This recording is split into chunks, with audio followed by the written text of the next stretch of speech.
Hello everyone, welcome back to the channel. In this video we're going to be talking about quotient rule in respect or with respect to differentiation.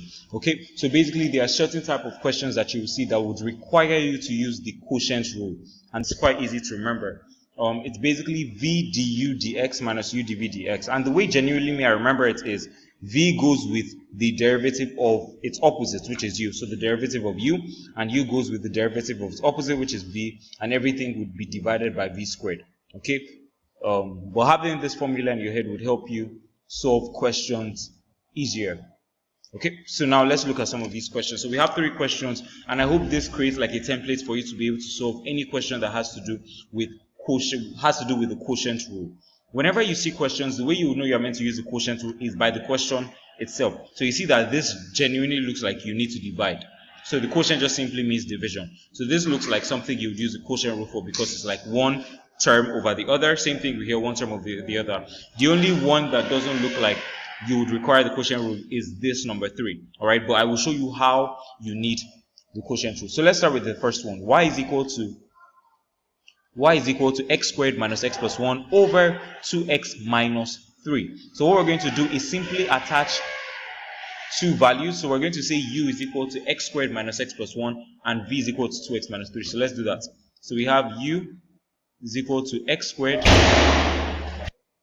Sorry about the noise if you heard that, but we have u is equal to x squared minus x plus 1, and our v is equal to 2x minus 3. Okay, so now du dx, that will be the derivative of u with respect to x, would be 2x minus 1. Then this is 0, so we leave that. Then dv dx would be 2, just 2. Then this is not required. Alright, so we're just going to plug in what we see. So we have v multiplied by du dx. So our v is 2x minus 3, our du dx is this, so that will be 2x minus 3 multiplied by 2x minus 1. So we're done with that. Then that will be minus u multiplied by dv dx. So dv dx is 2, so let's just write 2 first. So that will be 2 multiplied by this x squared minus x plus 1. Alright, then we divide all of this by v squared. So that will be 2x minus 3 squared. 2x minus 3 squared. So let's simplify this by opening up the bracket. So 2x multiplied by 2x, we have 4x squared minus 2x multiplied by negative 1 would be negative 2x. So we can just write that negative 2x. This multiplied by this would be negative 6x. Then minus 3 multiplied by negative 1 will be positive 3. So we can open up this bracket as well. So that will be minus 2x squared plus 2x minus 2. Everything over 2x minus 3 squared. Okay, so we can collect the like terms. 4x squared minus 2x squared would be 2x squared minus 2x plus 2x, that will cancel. We just have minus 6x. Then we have plus 3 minus 2, that would be plus 1 over 2x minus 3 squared. So this would be our answer for this question. Alright, that's how you solve questions like this. So let's go over to the next one, number 2. I want you to pause the video and see if you can solve number 2 by yourself using the same pattern or the same method. So we have the next one, y is equal to sine x over x squared. So we simply attach, or we simply say u is equal to sine x, v is equal to x squared. Okay, so now the derivative of u, that's du, with respect to x, that's du dx, is now the derivative of sine is cos, so that will be cos x, then dv dx would simply be 2x. Alright, so now let's use this method. So that's v multiplied by du dx. What's our v? X squared. So that's x squared multiplied by cos x, so that'll just be x squared cos x, minus u multiplied by dv dx. So our u is sine x, dv dx is 2x, so we can say that we can write that as 2x sine x. It's as simple as that, divided by v squared. Alright, that's x squared squared, so that will be x squared squared. Let's write it here first. So we have x squared squared, that's x squared to the power of 2. Now according to indices, you multiply this 2 when you have something like this, so that's 2 times 2 is 4. So we have x to the power of 4. And as simple as that, that's how you solve questions like this. Okay, so now let's all go over to the final one. Now number 3, I want you to try and solve using the quotient rule. Now obviously, if you already know the trig identity, that's the differentiation of the derivative of cos x. Cos x is negative cosec x, negative cosec x. Alright, sorry, that is negative cosec squared x. It's negative cosec squared x. Now obviously, if it's an objective question, I don't advise you to use quotient rule, like just go straight to the answer. But if it's a theoretical question, you might have to solve it. Okay, so we're going to solve it using the quotient rule. So just pause the video and see if you can try that by yourself, and when you play it, you would get the answer correctly. Okay, so the video, I was explaining how this question does not look like a quotient rule question. It doesn't look like something that you would use a quotient rule for. It looks like something that you solve directly, right? Because it doesn't have these divisions. But we can, from trig identities, cos x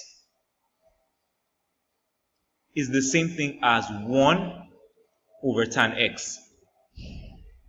Alright? Cos x is the same thing as 1 over tan x. Now, tan x is the same thing as sine x over cos x. But then we have 1 over tan x here. Now, if tan x is equal to sine x over cos x, it simply means that if we invert this, this becomes 1 over tan x. So we invert this as well. So that will be cos x over sine x. Alright, so it simply means that cos x is the same thing as cos x over sine x. Now, if you notice, this now looks like a quotient rule question. Okay, it now looks like something you would use the quotient rule to solve. So let's do that.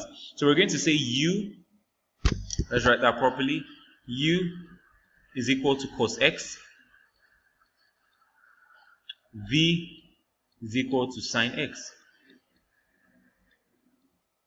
du dx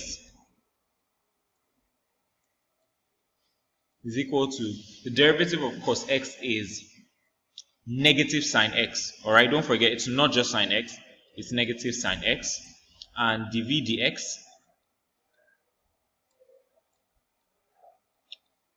derivative of sine x would be cos x. So now we're going to use this formula like we've been doing. So v multiplied by du dx, that's v multiplied by du dx, that will be sine x multiplied by sine x, by negative sine x rather.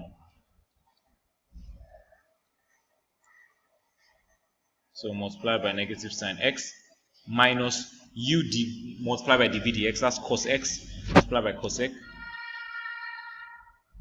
cos x multiplied by cos x,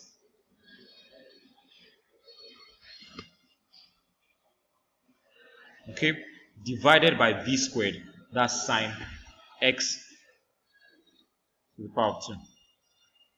Everything raised to the power of 2. Alright, so now we have sine x multiplied by negative sine x. So this will give us negative sine squared x. This will give us cos x times cos x, simply cos squared x. Then sine x, everything to the power of 2 will give us sine squared x. Alright, so we have this, as simple as that.